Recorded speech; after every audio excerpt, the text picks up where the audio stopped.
Hey guys, Boomfish TCG here, back at it again with another video. This time we're going to be taking a look at vampires, bats in general. I know we've covered bats before, but this is basically just a little tidbit about a list that did very well in Japan in set 21.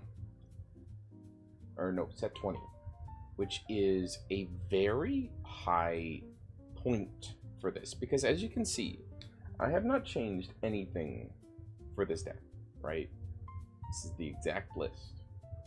And if you take a look at the cards, compare the sets that they came out in, there is not a single card that made this deck more powerful in terms of 19 and 20. If that's the case, the guy went undefeated in rounds. He did not end up winning the tournament. But going undefeated in rounds, in general, is a massive achievement for any card game, let alone ones that are as massive as the Japanese scene for showers. I'm pretty sure those things can be way more rounds than what we deal with. Like, our events can be 6-7 rounds. I think most of the Japanese events, if they were doing it like Yu-Gi-Oh, would probably have to be split up into 2 days and probably go out to 13, 14 rounds. So if you think about that, that guy played, potentially, I'm not confirming this, 14 rounds of going undefeated with a deck that's pretty simple. If that's the case then, certainly I think this is a solid option now. There's nothing in my mind that makes me doubt the power of bats, and I would love to show it to you just as an option to keep in mind, because you could certainly run into this for this format, and it certainly can pop up in the future, because if your deck can't answer this very simple, aggressive strategy, you might be in trouble. It does fold to certain aspects, like if you can deal with the early board pressure of the tokens, then you're safe for a bit, but realistically this has decent bursts, and that by itself is hard to keep up with. So getting into the list, we're going to start out with the one drop. We have Raven Midnight Vampire. This is kind of making a comeback. I think it's just simply trying to sell the aggressive idea. I have generally been a fan of this card because it made me very mad, especially when I was playing Dirt back in when Dirt was actually a super serious deck. This has a one drop. If it goes unanswered, effectively deals 3 damage to your opponent. And especially when it comes to bats, that damage is huge because their damage is fixed. It focuses itself around the big Vania flip evo of dealing 6 damage. If you can deal 6 damage with that twice, and then being able to clear up the game with Urias evo plus the token, and then chip damage like we get from Raven here, that's really nice. And if this thing lives, for some reason, like your opponent can't punish you, and this thing lives, the game could very quickly spiral out of control for them. Because you have board buffs, you can make sure that the bats that you continuously keep putting on the field can further escalate it into your favor. And that is brutal. Because if this thing gets to deal 3 damage effectively 2 times, and if you go to the next turn, chances are you're hitting them with a bat token. It's 7 damage total over 2 turns. That's pretty big. All from this, so do not underestimate this card. The other sister is Raven Noontide Vampire. So this is the healing one. Really what you're trying to get out of this is stats. When this gets buffed by, let's say, like Last Daylight, I believe that's the name, having a 2/2 that also has this additional part about healing is quite nice, because your chip healing is just very strong. It's not gonna end the game, but especially against precon, if you can get yourself through this chip healing up to let's say 24, 25 life, you are comfortably safe, unless they have the god hand, and even then I think they might be off of 1 lethal, one off a lethal. So in that case, I still really think this card is important, but as you can see, it's at a reduced ratio, so it is a powerful one drop that gets us a bat, but it is not the craziest thing in the world. So it's kind of whatever. But Yuna, yeah, come on, come on, come on. What are we saying? What am I supposed to tell you? This card's nuts. A 1 mana 2/2 that effectively gets you 2 tokens of exactly what you want. It's perfect. So this is way better than the spell that they used to play, and that's why it's cut. Because a 1 mana 2/2 instead of the spell that only generates one bat on board, like, who cares? It's not the biggest deal in the world. So very strong card. Clear 3 of. Garnet Waltz. I think this is probably the most optional thing in the entire deck. By itself, it does nothing for the bat game plan. It is purely a card that can combo out with Urias. But the reason why I think this card is good is because, as I said, chip damage is very important for this deck. And you do not, while playing this version of Vampires, or this version of Bats, you do not want the game lasting too long because it will quickly get out of control. You only have had a marginal amount of support. And because of that, it means that your deck hasn't gotten that much stronger. It's simply good, right? Like, you don't have crazy support, you don't have crazy Super Evo effect to end the game on the spot, you don't have new late game plays that really sell your whole game plan. So being able to deal this burst damage, especially with the Urias token, because if you activate the Urias token, play this, that's effectively 3 damage. You do the Urias effect, all of the Evos, and then magically you're dealing 6 damage going second, turn 5. That's not bad, especially when you think about it. You're clearing your opponent's board, which is the main threat that you're going to be going against in a lot of the format. And because of that, I like this. You can say, oh, not a fan, but at the bare minimum, it has vampire synergy, so you can grab it off of a lot of the cards. So you're not putting a potentially dead card into your deck. That aspect, I quite like. So, yeah, I'm a fan. Another card that is just like, whoa, is Night's Screech. So, Night's Screech is a very decent card. Basically, it's going 1 for 1.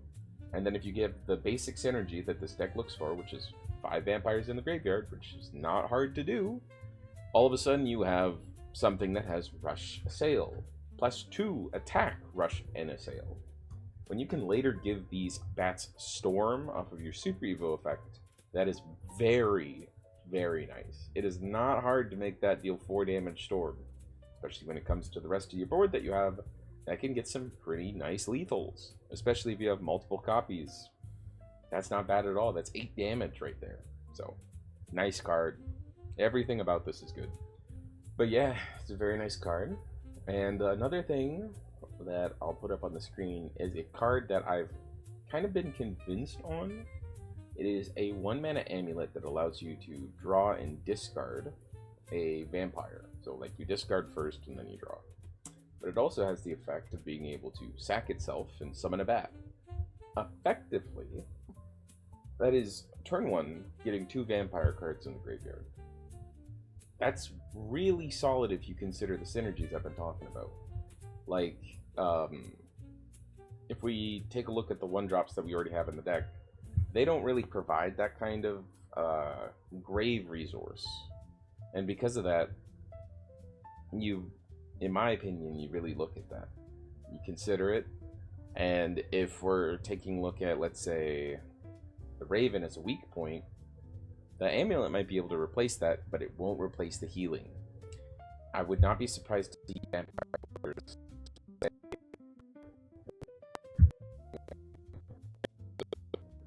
like on this card because they're trying to chip heal out of precon. But outside of that, I don't know. Grave resources are nice. Moving on, we have the new piece of support, Sylvania. This is our Soul Super Evo effect. So on base, you discard and draw. Set 18, very solid card. And you get a Force Bat in EX, so it does everything that you want. And then on top of that, when it Evos, double aim. Boom. Not bad. Very, very solid. And on Super Evo, it does what I was talking about, where it gives each Forced Bat Storm and Bane. So that's a very solid effect. honestly, just very, very nice. It does apply for both turns, so if your opponent's lazy and they can't clear your Vania, your guys are going to have Bane, so they're not going to really be able to get rid of anything for free. But yeah, solid card. Realistically, you're playing 3 Evos for the chance to Super Evo, and if you've had a scrappy game, then you're probably going through it. It's certainly a cuttable number, I believe, if you need to force yourself on playing like Urias or new one, probably not this one. Urias is a very strong card. Vania, I've had friends who don't really like the set 3, but if you play this in a strong position, it's very solid, especially when it comes to bats. It's kind of like a secondary use for your bats that you generate instead of just board buffing them. And in that instance, very solid card. So, simple, you need Vania names as well, so you can't really get away from it. Then we have Vite Twilight Highborn. So, you take a look at the top 3, you grab a vampire card from among them, put it in your hand, put the rest on the bottom. If you reveal a follower named Vania, and you summon a bat. So there's no chance of hiding any information with this card. You have to show them regardless. And if you do, you have a really nice bonus. Summoning that bat is pretty nice. It's a solid 2-drop in my opinion. And then on top of that, it has the board buff effect. If you really get that vampire number early, this can be a very threatening card, considering it also puts a bat on the field. So, nice. Very solid. And it lets you, as you'll see through this deck list, we have kind of maximized the amount of board buffs this deck can do, and I think that's the proper way to do it.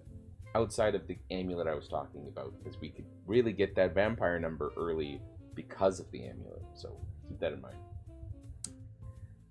We have Gift for Bloodkin. This is one of the dumb cards in the game.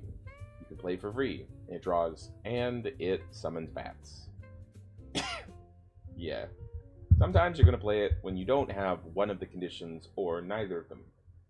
In that instance, it's still a fine card. But it's going to feel worse. But you play it because it's going to eventually be a broken card. So, it's fantastic. Any deck would roll over backwards and literally die if they could get this. So, that's quite nice. Last Daylight. So this is the card I was talking about earlier. Unfortunately, it's not a quick, but in every other instance, I think this card is incredibly useful. 2 mana, deal 3 damage to something. 3 is still an impactful number. You are still going to have space to do it in a turn, and you need some sort of removal. You have plenty of options for that, like a decent amount. But this is just still very helpful, and the fact that it does board buff is everything about it is useful. So in my opinion, it's worth to play, but it's certainly not a vampire card, so it's leaning into the area of you running out of vampire cards to see off the top with some effects. It can lead to you whiffing. Personally, I think it's worth it, so that's up to you. Then we have Precious Bloodfangs. So this can summon bats, or it can buff bats. Flexible, not bad. It's at 1 because it's still not that fantastic. It certainly does less than Last Daylight, but because it still does good amount of things, you can get away with 1. If you're really trying to max on the board buffing, you could probably in some way justify 2, but you're really starting to cut other important cards, so I'm not sure. Moving on, we have the 3-cost Vania. Everyone's getting access to this now with the reprints, so that's quite nice, because previously this was a gatekeeping part of the deck, and it's never nice to have that in the game. So 3 mana, 3/3, put a Force Bat in EX. Nice. You can Evo for 1 into the good side, or you can do it on the other side and get the bad side. You can only do the second side if you have vampire cards in your grave, so naturally things kind of add up where you want to keep cycling, you want to have those vampire cards to put into the graveyard, and when we go into its Evo, this side is decent. So you're going to do this early game to try and push out a lot of bats, have early board presence, your opponent's going to answer it, and then you're going to try and punish with some damage. It gets you some healing as well, so that's another consideration when it comes to precon. Is you draw a discard, naturally when it comes out on base, it's going to put a bat in your EX, they get discounted, and then when you flood the board, you're going to heal a nice solid 4, 5, 3, whatever you do. Still just nice. So yeah, that part's good, and then if we flip it over, we have the thing that's going to help you win the game. So your 6/6 Storm, very solid. Very, very, very nice. It's a very solid card. But with the conditions and the fact that it costs 6, there are plenty of decks that can do what this card does for the damage-wise for cheaper. The real value is the fact that you basically get to put your opponent on, like, you're on the back foot now. Hopefully I've cleared your field. If not, that's what this card doesn't feel fantastic. But if you do clear their field, you've hit them for 6, or you super evoed it for extra damage, boom, they've taken 7, and then hopefully with your board buffs you can seal the game. Because that's still a big chunk, and if you got the chip damage early, that can really matter. So, keep that in mind. Then we have the big bad fella, Urias. So this is a 3-mana 3/3. When you play him, you get the horrible Knight token, and then it says, you can only play one of these per turn, but who cares? We're certainly not trying to do more of that. For the rest of the turn, whenever you play, whenever you lose defense, you deal 1 damage to your opponent, and then you heal 1. So effectively, you take 0 damage and you're pinging your opponent instead. And then when he evos, the nice part about him, the very nice part, is the fact that you get to choose all 3. This is disgusting. We call him Sexy Man over here, but like, my goodness. Like, he's gonna deal 3 damage to something, 1 damage to something else, or like the rest of the board. So effectively 4 damage to 1 target. It's a very solid number to hit. And then weakening the rest of the board in the mirror match, holy. In some decks, it's still going to be a problem. And then also drawing a card. So realistically, what this does is it can board clear your opponent, and it replaces itself, and it's dealing 3 damage. This is better than Apollo. So of course this is useful, because it's a vampire. We can search this card. What's the bad part about it? Literally nothing. Urias is incredible for this deck. Even though that at the first glance, it doesn't, because it's a Sanguine card. This is a brutal thing to do to your opponent, going second, especially if they haven't effectively answered your board. Because it just does so much. Then we also have Nuon. So this is a 2-of, and its Evo is a 2-of. Because when it comes out, it creates a bat and puts 1 in EX. You can also do that for Machina, but they don't care about this card anymore. And then when you Evo, it buffs. Nice. We have another way of buffing. So if we take a step back, what we have is we have 3 Bites, 3 Last Daylights, Precious Blood Fangs, Precious Blood, oh my god, Precious Blood Fangs. And then when the Nuon Evos, it also does the exact same thing. So we have 9 buff. I think that's a great number to have. Again, the Evo deck is pretty flexible. Not like that flexible, but like you have a little bit of room. It's really the justification on if you think you're ever going to need 3 of these versus 2 of the Urias. And moving on from that, we have a card that I think is nice. Hear me out. He's playing it at 3 and he went undefeated, so we gotta trust him. Some people find this questionable, but Serb is nice because of the mill. And also can get some damage in later game. You're not really expecting yourself to mill that many cards, but because by the time you hit turn 4, it's not that unlikely that you have 5 engraved. Maybe you don't have that. But the fact that this adds on to that idea, right? You're going to be able to mill 2 when the tokens die. Very nice. Another way to help deal with the board. Very nice. A little bit of healing. Okay, like everything about it is useful. It's generic enough that I think this deck can easily justify it. But again, not a vampire card, so you're going to whiff a little bit. Outside of that, I think his list is incredible. If I had bats on me, I would highly consider this as an option for this format, and even future formats. It's really nice to know that a deck like this can perform in later formats, and you're not pressured to have to keep spending money. You know, power creep is said, but if people can really perform with solid decks like this, then who knows, maybe you don't have to shill yourself out. But with that being the case, I'm going to give this deck a solid 4 out of 5. That's 4 Boomfish out of 5. There isn't really an issue with this deck in my opinion. It's just not the strongest thing in the world, and it certainly gets kept in check by certain decks. Like, let's say Combo Forest, if they open May plus Bounce, you can easily answer the early pressure that Bats has, and if they can't establish that, they're going to be in a bad spot. But if they don't do that, if Combo doesn't do that to you, you can certainly win the game still. Chip damage for this deck is holy and sacred. So with that being said, I'll catch you guys next time. Thanks for tuning in, and peace out.